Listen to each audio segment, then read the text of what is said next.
भाजपा सांसद कार्तिकेय शर्मा ने खाद्य प्रसंस्करण उद्योग मंत्रालय से कई अहम सवाल पूछे हैं। खाद्य प्रसंस्करण उद्योग राज्य मंत्री प्रहलाद सिंह पटेल ने इसका जवाब भी दिया है। सवाल आपको बताते हैं। पहला सवाल ये पूछा गया कि अब तक कितने जिलों में एक जिला एक उत्पाद योजना को लागू किया गया है। तो जवाब आया, अब तक 713 जिलों में एक जिला और एक उत्पाद योजना को लागू कर दिया गया है। दूसरा सवाल ये पूछा गया राज्यसभा सांसद कार्तिकेय शर्मा की तरफ से कि देश के हर जिले में योजना कब तक लागू हो जाएगी, जिसमें जो जवाब है वो ये आया कि 7 राज्यों के नए जिलों में ओडीओपी की सिफारिश नहीं की गई है। पश्चिम बंगाल में भी जनवरी 2023 में इस योजना को भाग लेने के लिए वो अब सहमत हुआ है।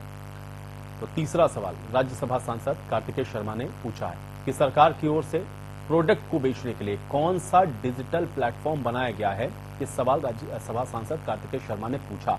इसका जवाब आया कि सरकार की ओर से प्रोडक्ट को बेचने के लिए MOFPI ने एक डिजिटल प्लेटफॉर्म बनाया है। तो चौथा सवाल राज्यसभा सांसद की तरफ से पूछा गया कि इस योजना को लागू करने के लिए देश में कितने इंक्यूबेशन सेंटर और स्टार्टअप्स को स्थापित किया गया है। इसका जो जवाब है वो ये आया कि इस योजना को लागू करने के लिए देश में 76 इंक्यूबेशन सेंटर और स्टार्टअप्स की शुरुआत की गई। इसके बाद राज्यसभा सांसद कार्तिकेय शर्मा ने पांचवा सवाल ये पूछा कि इस योजना से कितना राजस्व मिलने की उम्मीद है। तब इसका जवाब आया कि PM-FME योजना के तहत राजस्व मिलने का फिलहाल अभी अनुमान नहीं है।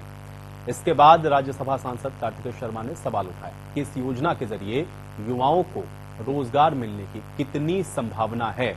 तो इसका जो जवाब है वो ये आया कि PM-FME योजना से युवाओं के लिए स्थानीय स्तर पर रोजगार की गुंजाइश बढ़ती है।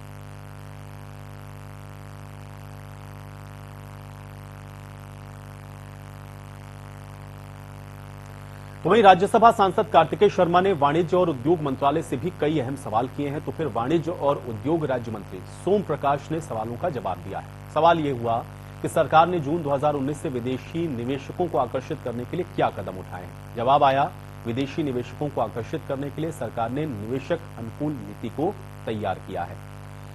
इसके बाद राज्यसभा सांसद कार्तिकेय शर्मा ने पूछा कि क्या सरकार की ओर से उठाए गए कदमों से भारत में विदेशी निवेश बढ़ा है।